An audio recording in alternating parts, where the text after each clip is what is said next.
Armontian Hardrada here, and we are the pissed off bastards of the digital dystopia. Today, Brandon and I are on opposite sides of an issue again, so the sparks and feathers could be flying. Stand by. A spate of recent mass shootings, although those are very frequent and every day. It's an ongoing thing in America. Get used to it. Has made it unavoidable that we discuss the Second Amendment. Now, Brandon is a fervent Second Amendment guy. Me, not so much. Now, normally, when a lefty like me tries to hold forth on the need for more gun laws or gun restrictions or background checks or whatever they think is going to work, they must preface their remarks by establishing their own rock-solid Second Amendment credentials.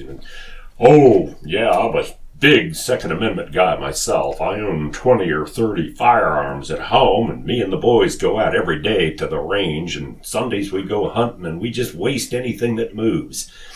But today, I would like to talk to you about the unacceptable gun deaths in our country. Kind of startling little break in the mood here. That Brandon, you're not even a gun owner, are you? No. Do you intend to be? Would you like to be? Oh yeah, I'm gonna go through the process. Your dad? I don't know. I don't think so. Not really. A 22. A 22. Yeah, 22 is not optional. You need like a AK. What are they? AK-47. AR-15. AR-15. Well, let me tell you. Ow! I just fucking popped my whole jaw. When I went on that road trip, I met this dude. And, cause my friend had to stay with his aunt. And we stayed at this house. This guy showed me his whole gun collection. And it was an experience. Like, he was letting me hold them while they were loaded. And he was drunk. He was like, here, hold this. It's loaded. And I just remember being like, alright, man, like, get this off. You know what I mean? Yes. But you know what shocked me the most is a lot of the guns, they looked and felt like toys. It was really weird. Like, they almost had like a cheap fake plastic on them. Right. And I'm like, this feels like a toy. Like a little Red Ryder, fake Red Ryder. We used to call those Matty Mattels. I don't know if that means anything to you. It's like they were toy guns that were popular in the 60s. Well, here's the thing is, he was a lefty. This was a guy... And he was drunk, and he just, here, you want to hold this? And it was loaded? Well, he was the guy, I think I mentioned this on the podcast, where I kind of pretended not to know about politics, and I started talking with him, and he was blaming everything on white people. Like, he was like, because of fucking white people. And, I said, what do you think about that Tucker Carlson guy? I said, I kind of like I kind of agree with him sometimes, and it immediately jumped to like, you either shut up or we're gonna fight. Yeah, like he was like, let's change the fucking subject, you motherfucker. And it was like, alright, man. But, do you think lefties are arming themselves? I have never heard anything to that effect. I think they are now. Because what's gonna happen when the shit hits the fan? And all these freaking right-wing yahoos are the only ones with guns. Well, that will be a pretty one-sided conflict, and every lefty knows that. I don't know what arming themselves might be the prudent thing to do. Would you ever do it, Eric? Arm yourself? I don't know. I have armed myself. I owned an AR-15 once many years ago, and I bought it partly because somebody was telling it was a great deal on a gun that somebody I knew had, and so at the time I was pretty convinced that there was some kind of apocalypse looming, and I wanted to be ready for it. And yes, I was actually kind of looking forward to it. Mm-hmm. Never happened, of course, but well, the apocalypse is happening now. I suppose, but it's slowly unfolding. But yeah, I guess I was expecting something a little more abrupt at the time. Well, to me, I think anybody should be able to buy an AK-47 and an AR-15. But in the back of my mind, I always did think, like, that's a little extreme. I have heard you say distinctly that, a few mortalities every week or so is a small price to pay for our right to bear arms. Well, this is exactly what I wanted to start with, Eric, is, like, this is probably the most unpopular opinion right now, and I honestly feel a little bit uncomfortable saying it, but I think no amount of school shootings ever warrants taking any gun. Well, that's exactly what slightly differently worded, but that's what you're saying. Well, let me ask you this, Eric. This was what I wanted to start with. What do you expect a right-wing conservative to feel like when they're a starch defender of 2A, Second Amendment, and they're scrolling through the news and seeing pictures of children smiling and they're dead? Like, what is a conservative supposed to feel? What is he supposed to feel? And how's he supposed to defend his position? Like, I imagine conservatives feel backed into a corner right now. Because it's every day. Like, we decided this podcast last week, and every time I typed in shooting on YouTube, there would be a new one every day. It was like Texas, Buffalo, and now there was one in like Tulsa. Tulsa, yeah. How's he supposed to feel? You mean according to my values or according to conservative values? Yeah, to your values. Like, can you imagine how cornered they feel? Yes, I can, and I think they should feel cornered. They beleaguered and kind of guilty. Yeah, okay, I'll give you that. Yeah, I could see you that. You agree, or you understand my point of view? I mean, strategically, I can see the media to me is like a beast in itself, and it's always up to its little tricks. And this is a big trick. I'm not saying they're fake, but I'm like, come on. This is the term that I use. It's called Goldfish Memory. And Eric, I think you might suffer from Goldfish Memory a little bit. Because what happens is the media is pulling on people's heartstrings real hard. And what we forget is, what defines a mass shooting? Isn't it like 2 or more people die? Oh, the numbers are... It's freaking ridiculous. Well, it's not ridiculous. It's not a ridiculous, dismissible issue. When people, the ease... This country is up to its septum in guns. They're very easy to get. Any asshole can get their hands on an assault rifle. And it's not that easy. Do all the time. It's not that easy, though. What? Have you tried? No, I haven't. What do you know about the... The only reason I haven't tried is because I don't have enough fucking money for a gun. Handguns, I want to get a handgun. Handguns cost like $700. But I will try. I don't know if I could get one because I've been in the hospital psych ward like a bunch of times. I don't know. But I only do that because it's a vacation. That won't necessarily count against you, apparently. I don't think it will, and maybe it shouldn't, because a lot of people do that. They go to psych wards because it's a vacation. You get 3 meals a day. They give you a bunch of awesome medications. It's all broken. But here's the thing. You understand the term goldfish memory? Like, so a big shooting happens, and liberals go, "This has got to stop." And it's like right after the Uvalde shooting, some bastard politician was going. They're actors. Politicians are actors. He's up there on the podium going, "This has got to stop." And it's like, no, it doesn't have to stop. Because you got goldfish memory. Because you know what's going to happen? Hi, I'm here. I'm from the government, and I'm here to help. You ever heard that term? The 9 most terrifying words in the English language. Of course, yes. Yeah, I've heard it. So, like, come on. Like, I can't forget, in 2020 and 2021, all the footage. Look at Australia and Canada. They're arresting people for Facebook posts. They're arresting people for not wearing masks. Every time I see Justin Trudeau on TV at the podium and he's got a bunch of people behind him, it is creepy, man. And the only way they get away with being that dystopian and creepy is because they don't have any guns. They can do whatever they want to Australians and Canadians. Because ordinary Australians and Canadians don't have guns, and they don't have the means to rise up in revolt against the tyranny of these regimes. Yes. So Goldfish... Well, in those countries... Look, those countries have entirely different cultures. And to them, guns are just, for example, we're discussing guns today. So guns in countries like Canada and New Zealand are just not that big a deal to people. They never started down that route in the first place, and it's a dark path.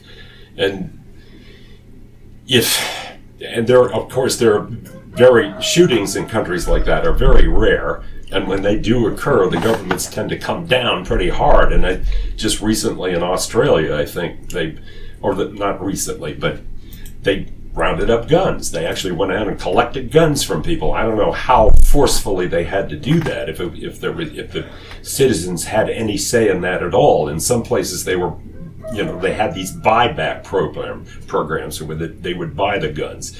But the citizens were okay with this for the most part, and it wasn't just because they were, weenies who wouldn't stand up to tyranny. It was because they were revolted by a shooting that had just occurred. Yeah, because they have Goldfish Memory. They have Goldfish Memory. What is Goldfish Memory? How does that apply to the experience that they just had with a shooting? It's just because, when a big shooting happens, it's pulling at their heartstrings, and they just... And it shouldn't? I don't think it should. Oh, yeah? Yeah. Well, you're a perv. For more... You have the most bizarre value system of anybody I personally know. Although I know you speak for a lot of people in this country. Mm-hmm. Well, here's the thing: is you got to look at it this way. Yeah, there's big shootings. They're not as common as one would think. Well, they may or they may not be that common. I mean, how common does it have to be before we do something? I don't know. You don't know? Yeah, I don't either. Because the Uvalde one was particularly atrocious. That was it's the second Sandy Hook. Let's face it. Let's face it. So particularly atrocious in terms of the press it got and the No, it's atrocious because it was a fucking elementary school. Yeah. Well, and do we know about the shooter? Are they talking about him? He was a Mexican transgender. I didn't know he was a transgender. Yeah, because of course they're not going to mention that. And I'm not saying it. Yeah, whatever. No, I think you are. Maybe I am.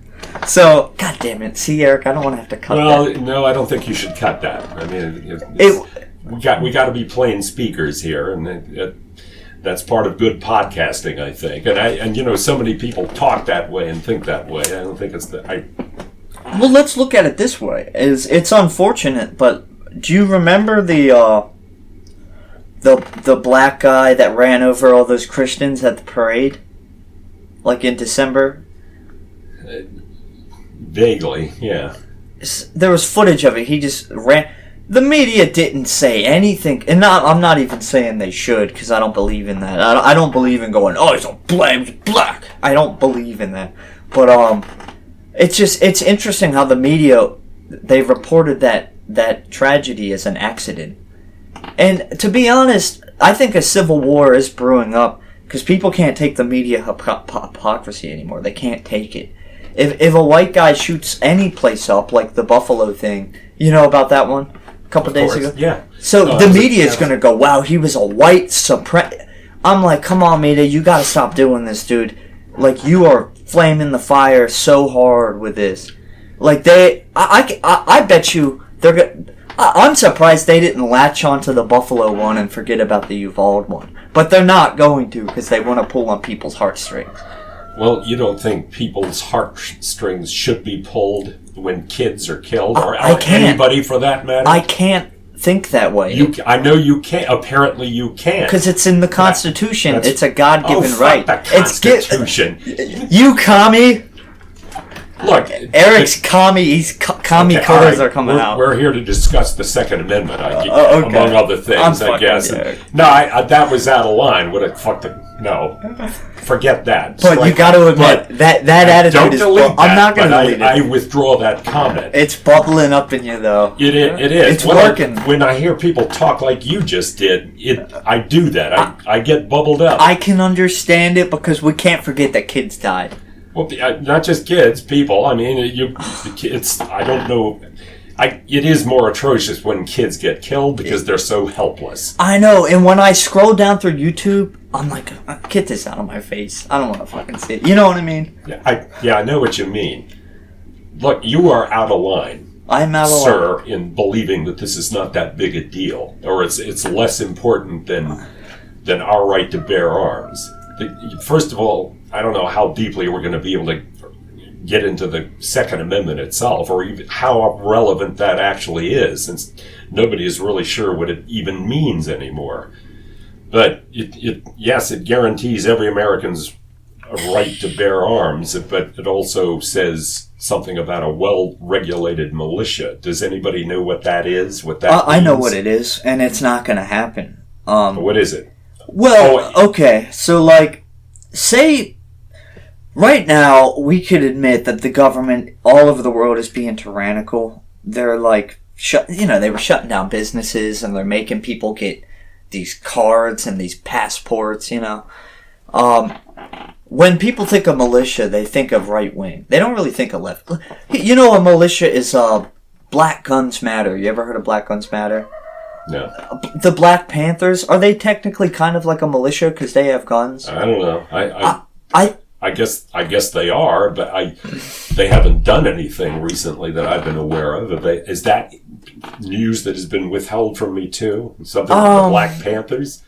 No, I mean, I've been seeing black people are linking up and they're getting guns and they're becoming militant. And isn't it the government? When militia is kind of old fashioned. You think of like the 1800s. I think it basically means you can link up with other people and work out kind of similar to military styles of strategy and code. Basically, I believe that in this country, if a bunch of right-wing people tried to group up and start a militia, they'd crush it. I think they'd crush it before it even got anywhere. There are already quite a number of right-wing militias in this country. And maybe not enough attention is focused on black militias and that kind of thing. But there are a lot of right-wing militias out there, and the some Oath of them Keepers. What? The Oath Keepers. No, I'm talking about anti-government. There's some collective term for it that's slipping my mind at the moment. But Boogaloo Boys. I guess something like that. But they're just militias, and militias of people who claim to be patriotic citizens who are just trying to keep us safe from tyranny. And you see there are videos. I've seen lots of videos of them out in wilderness areas somewhere with they're shooting up stuff and just wantonly and drinking. Of course, they're guzzling beer and They're shooting their mouths off. And that may well be as far as it goes. But that is a militia. I don't think it's the kind of militia that the Founding Fathers had in mind when they authored the Second Amendment. But it's one way of looking at it. According to, I've seen from more than one source where a constitutional scholar was trying to puzzle out the Second Amendment, and their best guess as to what a well-regulated militia is the National Guard. There was no National Guard when the Constitution was written. But the most applicable thing today that fits that term is the National Guard. Really? Right. But in order to get into the National Guard, you still got to go through boot camp and stuff. Well, sure. That's why it's a well-regulated militia. But it's regulated. That means that the Uncle Sam has already brainwashed them all. Oh, fuck that. Really? You're not forced to join the National Guard. You're not forced, but if you ever see boot camp videos, I think it's a really I've been through boot camp. It's damn effective, and I know why they do it. Of course it is, and it ought to be. I think it ought to be, too, and I like the National Guard. But when I think of militia, I think private militia. I think good old boys up in the hills getting together. And they're not doing dick. What have militias done? Well, there you go. That's what I said. They're just shooting their mouths off. At least that's all they've been doing up to this point, except for the boys who got together for that exhibition on January 6th. Well, look what happened on January 6th. We have a big disagreement about this, but the government crushed that. They crushed it? Yeah. I didn't see anybody crushing anybody, but Brandon Strzok, he started the walk away movement. You've got thousands of people who are walking away from the Democratic Party saying, this is the reason why.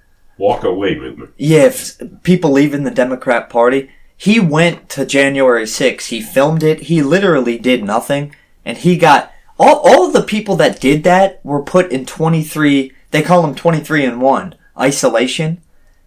Like, they jailed them. And they gave them an option. They said, hey, you can do 40 years or you can bend your knee. That's exactly what they did. They forced their way into the Capitol building, breaking down doors, breaking windows, trashing the place, taking dumps on the floor. They stole shit. They threatened congressmen. What, you don't think that was an invasion of some kind that had to be addressed in some way? Well, Eric, they were resisted by the Capitol police. So that resistance was pretty lame because they were so vastly outnumbered. Although I'll say one thing for those guys, I was surprised and impressed by the apparent lack of guns. They didn't bring a lot of guns with them. No, because right-wingers don't riot. They don't riot. Well, if you look at the footage... that was a demonstration. The Capitol is a big building, and there's west side, east, north. The media only focused on the west side, I think. I don't know what side. But where some people believe that, the people that were crawling up and that... Who died? A cop? A cop died? Or a cop shot somebody? There was... Yeah, a cop shot one of the demonstrators. Okay. One cop died on the spot, and a couple died later from some kind of lingering trauma. One or two cops killed themselves, apparently because they were traumatized by that experience or whatever. Well, so you say, but you weren't there. Well, yeah. You've never been in a situation like that in your life, have you? I wouldn't be traumatized like a little bitch boy. Well, I don't think anybody knows that until it actually happens. It was an afternoon. But in any case, those assholes had it coming. Whatever they got, they had it coming. They were begging for it, and they got it. But I didn't see it. I didn't see anything there that answers the description of getting crushed. Nobody got crushed there. There were some arrests. But they could have called in the National Guard. In fact, a couple of National Guards were standing by, but somebody in the Pentagon, apparently under pressure from the Trump administration, told them no, stand back. Well, see, this puts me in an awkward position because it makes me defend Trump supporters, which I'm not. I'm not in that party. So. I could go, hey, what did Black Lives Matter do for 9 months? They caused billions of damage and killed a shit ton of people. I mean, they killed a shit ton of people. You can't even find it on Google unless you look really hard. Where did you find it? See, here's the thing, Eric, is you watch the mainstream media, and you do get on the internet too. I know, you're 50-50. But I watched the censored websites, and I saw what really went on. Censored websites? I watched the free speech websites, and I hate to say it, but there were so many footage of people getting beat to death by just angry fucking people that were manipulated by the media, who also have Goldfish Memory, by the way. Because they I don't, you know what I mean? No, I don't know what you mean. You said censored, what did you call it? BitChute, Odyssey. I'm always emailing you links. You said they were censored. You mean censored after you saw it? I mean stuff that's not allowed on YouTube and that Fox and CNN would never air. So the bitch shot. I don't know what the sites that you're referring to are still there somewhere, but yeah. Basically, what I'm saying is most people that just watch TV, they ain't seeing 90% of what's really happening in the world. They're not seeing these creepy Justin Trudeau videos where he's like, the time is up. You must submit to the government and get a passport to go into to get gas. And Australians being just beat down and arrested for not complying to the new world we live in. So I'm seeing all this footage, and I have to accept that most liberals, they ain't seeing it. So that Like, for instance, Eric, I don't know, you have probably only seen the very boiled down version of January 6th that the media wanted you to see. But if you go online and watch live streams of it, it was just a bunch of people just walking around waving flags. Just another tourist day in the Capitol. Just another tourist day. Enjoying and the they cherry got blossoms. let in. They got let in by the cops, which people could argue. I saw that too. You have to do that. I did see that. I saw some. Well, I mean, of course, there was also a story that some of the cops were sympathetic with these guys and and even gave them tours apparently earlier in this process. Like a day before, so they could sort of surveil the field of battle or whatever it was they had in mind. And also, you got to remember when there's like 10,000 angry people coming to you, and you're a cop, you got to just let them in. Like, you know what I mean? Just got to let them in. Like you can't. Well, then what are the cops there for? Well, the cop is a human being, and they don't want to get trampled. Not that they would have, but that's got to be intimidating to have a bunch of angry people coming at you. Fucking A, it is. And letting them in is probably the best course of action. That would be the prudent thing to do if it gets ugly enough. Now, Yeah. some of those cops they put up a fight. But they were overwhelmed because there were just too many of these guys, and they were too pissed off. It was a serious incident. It was not just another tourist day in D.C. No, I know. But anyway, let's move on. That strays somewhat from the subject. But I guess I'm coming at I'm coming at this. We can talk about. In fact, maybe we should try to get the laws that we have in place out of the way. Okay, that's part of what I have tried to acquaint myself with the gun laws in this country, and I don't know where else to go to that except online. And there is, of course, a mountain of information there about that, but it's all of million sites, but they come down on both sides of this issue. And I don't know how to navigate through all of that and get at the truth. I have made an attempt to acquaint myself with standing gun laws in this. The Second Amendment guarantees Americans the right to bear arms, yada, yada, yada, while the Gun Control Act of 1968 provides federal regulation over firearm possession. Under the Act, citizens and U.S. residents must be 18 years or older to purchase shotguns, rifles, or ammunition. All other firearms, such as handguns, can only be sold to individuals 21 or older. You can purchase rifles, shotguns, and ammo at 18, but you have to be 21 to buy a handgun. Do you understand the rationale there? So if that happened in 1968, for me, that's just another example of the totalitarian tiptoe. Is that what was? It's funny. Like now that you mention that, what was going on in 1968? The Civil Rights Movement. Civil Rights Movement, Rioting, Kennedy assassinations, the Martin Luther King assassination. So, and the college shooting. There was Kent State.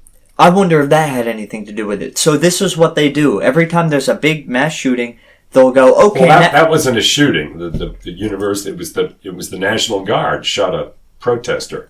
Okay. A war protester. That was a different thing. I can guarantee you that what they did was they said, okay, now you gotta be 21, okay? And then another shooting happens, or Columbine, or Waco, or the other one, Timothy McVeigh. So they go, okay, now you gotta be 25, and now you gotta go through all these steps to get it. Okay. And then freaking Sandy Hook. Okay, now you gotta. And now it's eventually gonna turn into, it's either gonna turn into you can't buy ammunition, which people have predicted for years. You ever go to Walmart to get a gun, the freaking ammunition rack is empty, of course. And Chris Rock predicted that in one of his stand-ups. Oh, no. Chris Rock. Chris Rock said, make bullets $1,000. Each bullet is $1,000. That might be coming true. And what this might eventually lead to is people are going to be so scrambled by the media and the Marxism and the postmodern bullshit and the right-wing, left-wing divide that people aren't even going to want guns, or they're going to come and collect them. So, Eric, let's talk about this. You know what you've said sarcastically to me a couple times. Every time I bring up guns, you go, they're gonna take our guns. Like it's never gonna happen. But look at Canada. Canadians certainly don't need assault-style weapons that were designed to kill the largest number of people in the shortest amount of time. Well, yeah, I know about Canada. We discussed Canada and Australia and New Zealand, but the subject of our discussion today is America. America is a very unique case. It is, and it's. I mean, people are a lot freer here to do things like to buy guns, certainly, than they are in other countries, and maybe in other countries. And as I have suggested to you, because the culture is so different, it's just not that big a deal there. It's not even so much a matter of tyranny and people subjecting themselves to tyranny. It's the people themselves are not that keen on guns. Yeah. Look, I've never been a gun enthusiast myself, but and that's what they call people who love their guns in this country is enthusiasts. But what we've got going here is something that goes way beyond enthusiasm. It's a goddamn fetish. It's more. It's a cult. People worship their guns like idols. It's sick. It's weenie. It's unhealthy. I really believe that the gun culture has had a massively corrosive effect on the American character. Mm-hmm. It pisses me off. I think it's a part of the American way. It's a part of America. Yeah. It's what every red, white, and blue-blooded American boy should aspire to. Well, we've talked about this before, but there's something about the American spirit, you know. That's it. We're built on rebels. I think, we certainly are. I think guns are almost, in a way, there are certainly an aspect and a part of American rebelliousness, and everybody's supposed to be standing by with their guns at the ready in case the government oversteps. Mm-hmm. That's part of the philosophy there. I think, this is a weird thought I had, but, so I was watching something the other day where, somebody was describing LA, and they said once you get off the bus, you can feel it in the air, the atmosphere. Like, LA is filled with a bunch of phony people wannabe actors, has-beens, people that are trying to be actors. It's a bunch of superficial people, and they were going on about how you can feel it in the air. It's kind of, Or say you go to a casino, and you can feel it in the air that people just lost their life savings, or they just won. And I'm just wondering, it's interesting to me how people, they affect atmosphere. And all these people that wanted to escape tyranny in England came to America, created the greatest experiment in the world, which is still great. I wonder if that rebel energy just is being passed down through families, you know? Well, yes, I think it is. It's in our genes. There are a lot of things that are being in our genes. Well, I mean, hypothetically. Maybe, I don't know. But, there are a lot of things that are being passed down through families. A lot of, philosophical things, and, cultural things, religious things. And there are a lot of, the gun thing in America is so vitally important to people. It seems to be, it's vitally important to their self-image.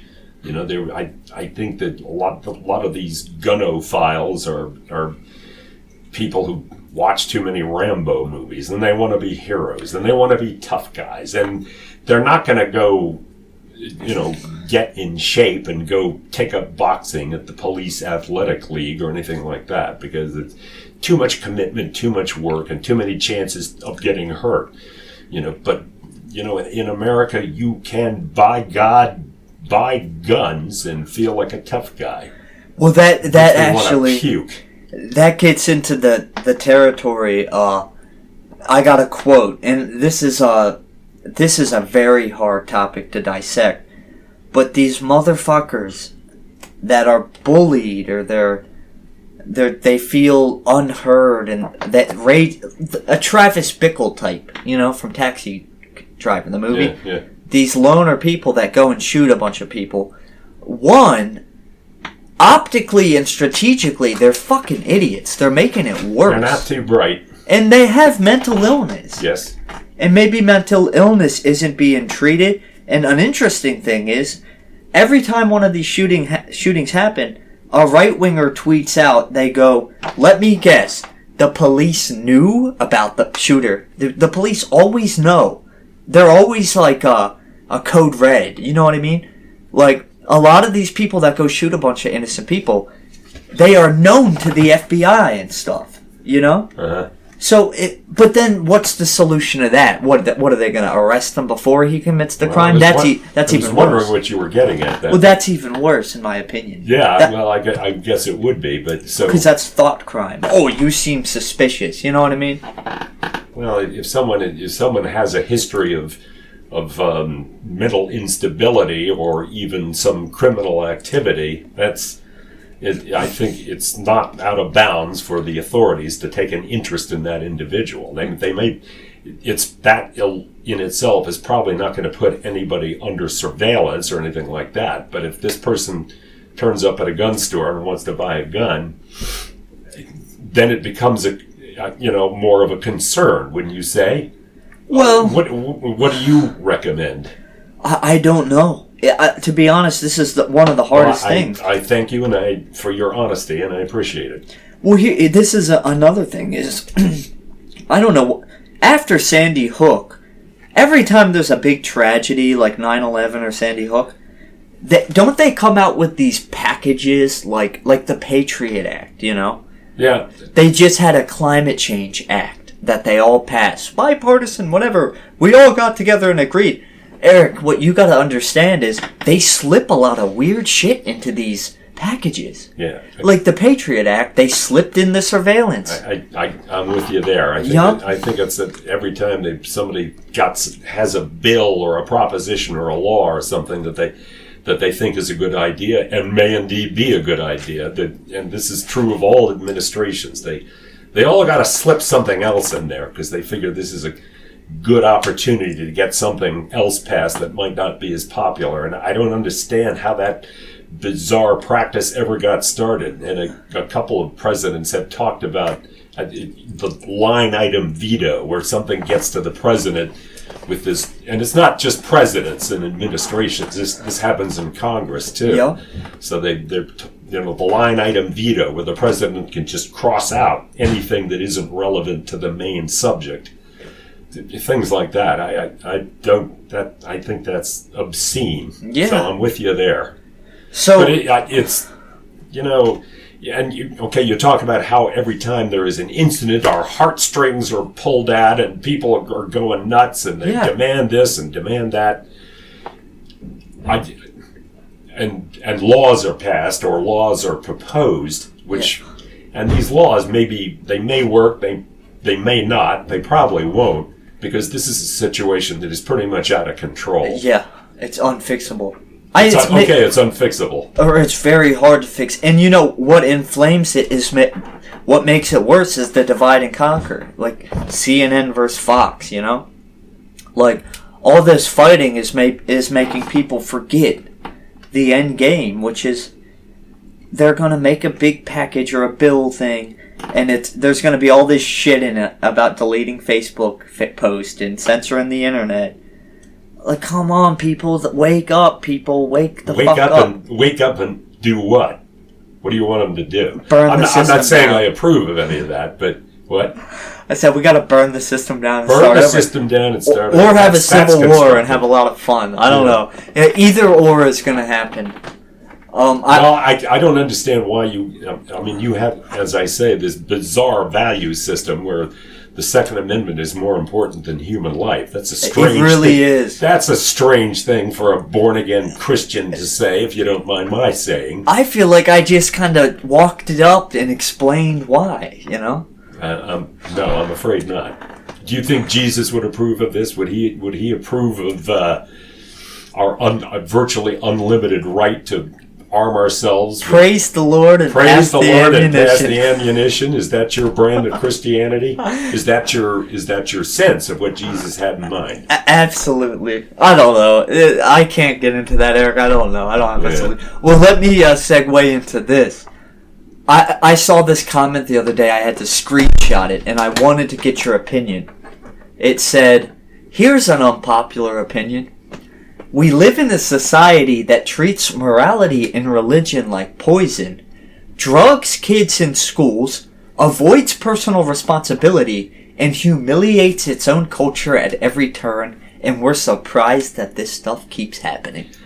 Because of the grievances that you listed, you're saying we're surprised that this stuff, that is shootings, is you referring to shootings? Shootings and just big, toxic, horrible things happening.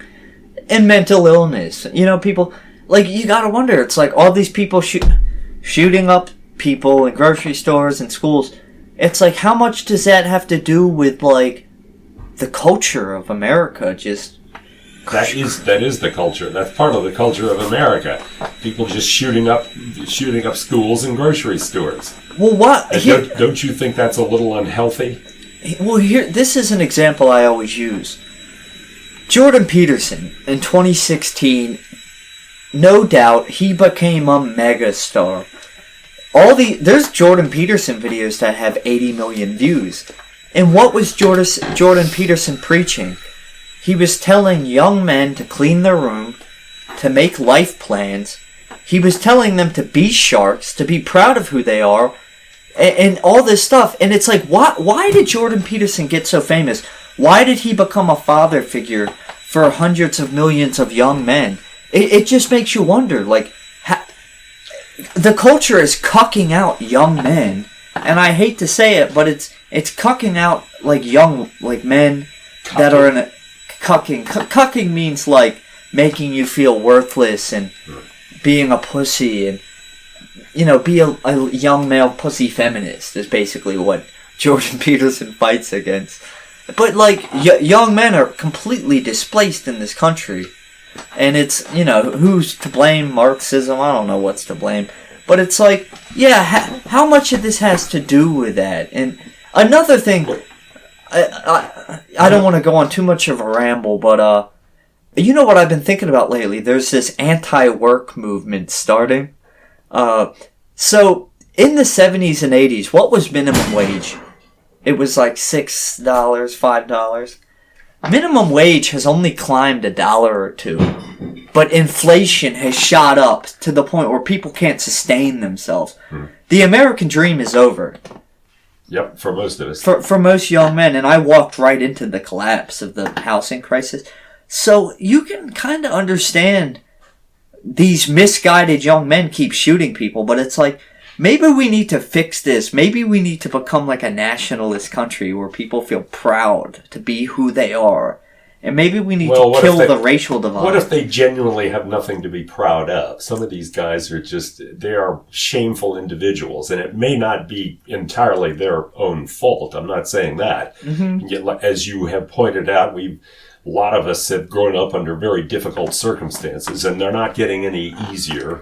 Yes. So, and I can certainly understand how a lot of people, not just young white men, but people generally, would feel disaffected with society and helpless and all of that. But people who respond to that by purchasing assault weapons and hosing down schoolyards I can't approve of that. No. There's no philosophy, there's no constitutional amendment that justifies that. Absolutely not. So what do we do?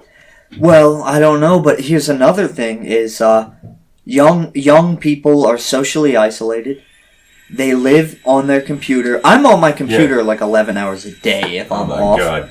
And that is everyone. If you take a bunch of young people, men or women, and you put them in a room, this is what they do. Can't even look people in the eye anymore. Yeah. It's really bad. Or they get out their devices and they're, catch up on something on their devices. Yeah. Exactly. And then they scroll through Instagram or Facebook. It's appalling. It's appalling. Everybody's doing better than them, Oh, that guy's got a girlfriend. Yeah. Oh, that guy just bought a boat. Oh, she's so slender. Yeah, we live in a horrible society. Yes, we do. That that is something that was sort of imposed on us from Well, it certainly wasn't imposed on us from the top down. This is a gimmick that some high-tech people, technocrats, came up with, these devices and electronic toys that we can play with, and which sort of distract us from reality, but also pass on very bad messages. And that got completely out of hand. But you yourself, you are more alarmed about any kind of suppression or regulation of that kind of activity than the activity. You're complaining about the activity of being dependent on devices for our social as well as our, whatever, well-being or gratification. But at the same time, you're horrified by any attempt to regulate this or get some kind of handle on it. Well, in my opinion, it's already happening. Like, if you so in 2017 there was this big thing called net neutrality, and to be honest, I can't even understand it, because every time these big tech things happen, there was a great quote recently. Somebody said, 2 things that people don't understand that kind of rule the world: technology and science. The average person is so dumb that they can't understand them, so they're like, well, let it happen. I would argue that net neutrality is already happening is because when COVID dropped, the whole internet just changed, censorship is so bad now that, you know what I mean? So, here I am again, I'm talking too fast, I gotta slow down. So yeah, that's another thing. The government stepping in and regulating the internet, it's gonna make it worse, but it's already bad, so how do you make it better? But you get the point I'm making, is like that quote, like, morality, religion, personal responsibility, and a humiliating culture, and a lot of people feel unheard, Mm-hmm. It's so bad, and there's no solution. Every time you and I today have walked into this, like, what do? We don't know what to do. And that's true. I don't know what to do, and it's people are attempting to do something, and they're desperate to achieve something, and then most people who are on that boat are probably very well intentioned, but as you say, I don't see any way to get control of the situation. It could well spiral into complete meltdown, societal meltdown. And I guess we'll have to deal with that eventually. Well, what do you think about the facts that in the Uvalde shooting, the cops just let it happen? Well, I'm not clear on what happened exactly there. The cops, they apparently stood around for 3/4 of an hour doing nothing while kids were being calling for help on their cell phones. They wouldn't even let the parents run in. They wouldn't let the parents go in. Some of them were. One lady was cuffed and taken downtown. Okay, and then more recently, I heard that the chief of police wouldn't do anything. He was the one who gave the order to stand back and wait for the SWAT team or whatever they were waiting for. And then more recently I heard that he didn't even have a communication device over which he would have gotten any information about the situation or something. I don't know. So what are they going to make the police more organized and strong? Well, now? I think probably the Uvalde Police Department is... They could be sacked and replaced. Yeah. My feelings against them are running pretty high at the moment, unless some more information appears that exonerates them. They're looking pretty bad at the moment. Well, what's interesting about police departments is, a lot of people, they'll think, oh, there are good cops and bad cops, and people think they're this big organized force, but they're really not. They probably just hired 8 new dudes, and what baffles me is sometimes a huge crime will happen, and the sergeant will get a message, all right, we're shutting down this case, and then everybody's like, what the fuck? Like, these organizations, one hand doesn't know what the other is doing. I don't know what I'm going on about. Well, we were talking about the Uvalde police and their lame response to that situation. It was For one thing, this is a small rural town somewhere in Texas, and they'd never handled a situation like this before. They didn't know what to do. They weren't proper. One thing that changed with as far back as Columbine was that when a situation like that starts, and even if the situation is uncertain and is dangerous for the cops as it is for the citizens, the philosophy used to be wait for more help or more information or something. Now the philosophy is go in. You're a cop.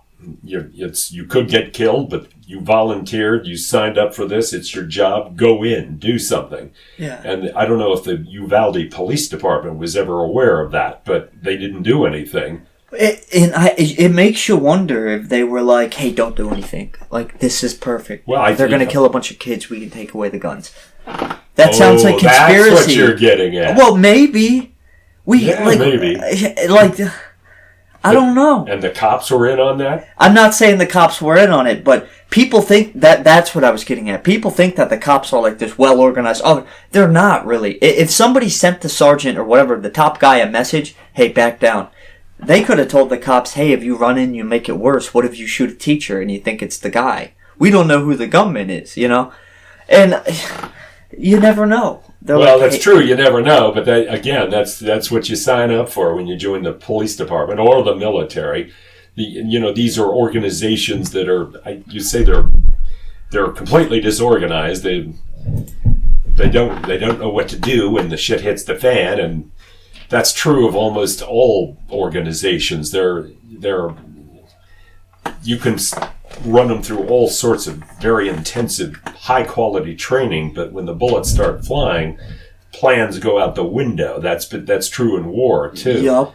I know when I was in the military, I was a grunt, and we went out on training exercises where there were no live rounds flying around us. And as soon as the scenario began unfolding, plans started breaking down. Yeah, it happens. It's the fog of war, as they say.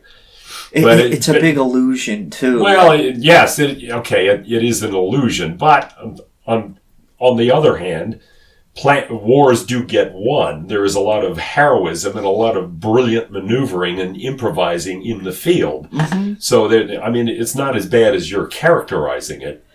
And these cops, I don't know what happened there, but that is not typical. It is unusual for police departments to respond that lamely and that with that level of confusion. Normally, the cops get pretty high marks for how they handle these things. Well, another interesting thing, I watch a lot of left YouTube. Every single one of them that was saying defund the police in 2020, right now they're saying, the cops should have done more. The cops should be arresting the Freedom Convoy in Canada. And I'm like, how can a brain become that? So much hypocrisy in one brain. That's one thing I'll never understand. I really don't think that a lot of left-wingers, and I'm saying the new left, not you're a classic liberal, their value system is so messed up that they don't know what they believe. I don't think they have any core beliefs that direct their other beliefs, Well, I think they have core beliefs, all right, and they're pretty intense, but they're malleable. They adapt to situations and usually in highly irrational ways. I agree. Yeah. And those people have nothing constructive to contribute to any of this. And I don't know who you're looking at exactly on YouTube, but I hope they're nobody influential. Oh, yeah. Even within the left. You know that guy Vosh I sent you videos of with the beard? Oh, yeah. That I saw a stream of him the other day. That guy was legit saying we need to kill all the Republicans. We need to kill them. Because in his mind, they're going to turn into the second Nazi party. And it's so... These people have no shame. They have no values. Just hate and just... Marxism. Well, as far as Vosh goes, I'd never heard of him before you told me about him, so it doesn't seem like somebody who's real influential, but Oh, he's influential. okay. Well, Yeah. I saw him that one time, Yeah. on that clip, and he did not seem like the kind of guy that you're describing there. He seemed like Oh, it's a big tactic. Oh, I'm a normal guy and I well, use maybe big so, words. but I would have to see him say we need to kill all the Republicans. They were like those Patriot Prayer dumb fucks rolling their, $60,000 trucks through like urban neighborhoods with a bunch of guys with guns in the pickup trucks. When that happens, I want people to be able to take shots at them from apartment windows. Take shit. They weren't. There's okay. If you want to drive around with guns, you have the right to do that in the United States, even during protests. What do you mean you want people shooting at them for doing it? Well, like, after the Uvalde shooting, he went on a big rant.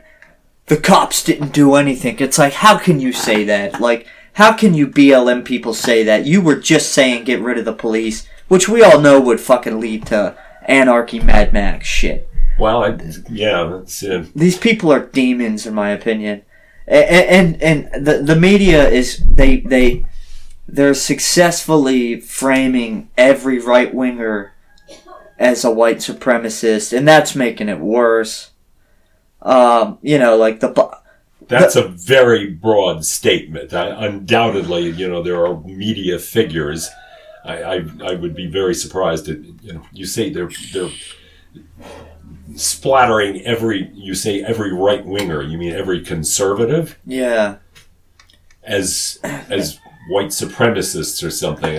I would need to see that to believe it. Even right libertarian, anybody, common sense thinkers, in my opinion, normal common men, What you consider common sense that is not very mainstream either. When you think the Second Amendment is more important than human life.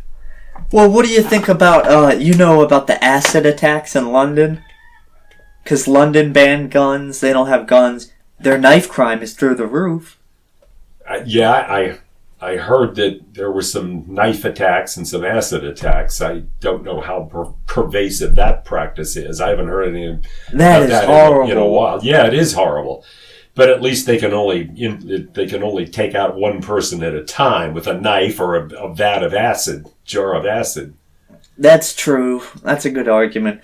That is a big left wing argument is, say a guy's under stress. He just got fired and blah blah blah. He's gonna lose his house. If he has a gun nearby, he's most likely to grab it and kill a bunch of people.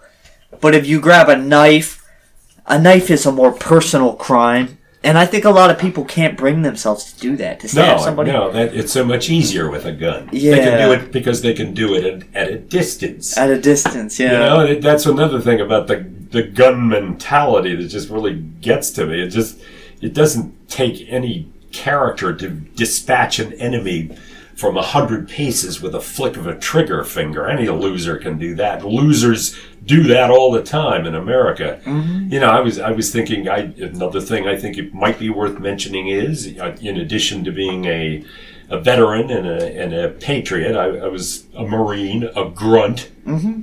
and I respect the military. But I think the only honorable way, in my view, to wage war is the way they did it in the Dark Ages. Up close, personal, swords and axes. I refer you to the battle scenes in Braveheart. Did you ever see that? Oh my God. It was a dull plotting film for the most part, but the battle scenes were incredible. They showed it like it really was. You're eye to eye with the other guy and you're trying to hack him to death with a sword. Well, that takes character. Do you think realistically we would ever go back? No. Okay. No. I didn't think you were implying that. Wasn't the point. That was just a point of personal philosophy. Well, a big thing with me is, like I've said this before. I almost think guns don't matter right now because propaganda is so strong that they can crush the soul of people. They can crush the hope. They can crush the mind. And guns are give them hope. They give them something to cling to. Yeah, some way to express themselves. But you also got to think, what technology does the government have that is way more powerful than guns? Like police departments have that. They can hit a button and like this beeping. People are grabbing their ears, falling to the ground. disperse crowds. They call it disperse. Like, you know what I mean? Cops can, like, they have this sound technology that can make you go crazy and run out of your house. You know? Well, I can imagine circumstances under which that might be the appropriate thing to do, better than just cutting loose with. Of course, the cops very seldom have automatic weapons. I guess the SWAT teams do, but cops are just armed with. They just got handguns, and if there was a certain situation unfolding, that might be one, I think, perfectly legitimate way to do it. I'd never heard of that before, but... Well, there's an old saying that any technology that comes out in the mainstream, the CIA and the FBI had it 20 years earlier, And, like, I hate to say this, but the people that are concerned about the certain cell phone towers going up all over America, let's not say the word, has the number 5 in it, the letter G is in it. Who knows if that's military technology? What letter after G? That's it. And how many letters? G and then 5. People are concerned. What if that technology could disperse a sound and people fall to the ground? I argued that the Capitol building on January 6th, I bet you they have force field technology. Invisible shit. They wanted that to happen. That could stop people from attacking the White House. But most importantly, we are in a war against the mind. The divide and conquer and the postmodern Marxism bullshit. We are being divided and conquered to such a degree that people don't even want to get militias. Have you ever heard of the term copium? So, like, when Trump was in power, a lot of the right wing and the white people, they thought, our guy is defending us, Trump. But in reality, Trump passed a shit ton of gun laws. Trump made a lot of shit worse. So, no matter what, we are tiptoeing towards this slow new world. Almost nothing can be done about it. If you want to organize and start like a Fight Club movement, like the movie Fight Club, that would be a good thing. That would be... It would be. They'd crush it before it even started. Oh, I don't know. Maybe. I often wonder about that because I was kind of a fan of that film and a fan of the concept. I thought it was a wonderful concept. I'd like to think that if I was a young man again and there was somebody started up a fight club, I'd be there. Yeah. But I don't know if that would be illegal or not. I mean, if it's taking place in a private enclosure, it wouldn't be anybody else's business but theirs. Yeah. Unless people started getting killed or something like that. Well, and another thing is infighting in groups, Like, there's always that. There's infighting, and that's all you got to do to crush a movement, Pin one against another. That's happening on the left and the right. The left wing is always fighting because they can't agree on anything. Right, they are. That's part of the burden of being a lefty. You got to deal with diversity. You got diversity within your own ranks, and and diversity can become pretty extreme. Eric, you want to wrap it up? Yeah. Okay, because we're about an hour, and this is our tired time. Yeah. I thought that was a damn good episode. Okay. but we tried to tackle something that's almost impossible to fix, Right. And there's many reasons for it. And we have chickens fucking screaming every 5 seconds. Oh boy. I've been meaning to ask you, does that annoy you? It does. It annoys me too. It annoys me too. It's a little annoying during the day, but every now and then one of those little fuckers just starts up, and one night he just carried on literally all night long, every 20 or 30 seconds. Oh God! I don't know what the hell his problem was, or what he. Maybe we should get rid of that chicken. It's the head honcho chicken. Yeah, the rooster. I threw a basketball at it because it kept attacking me. It doesn't fuck with me anymore. But it was really scary because all the chickens, they grouped together and they went back in their little chicken house. And they were making this noise. They were like... It was really fucking scary.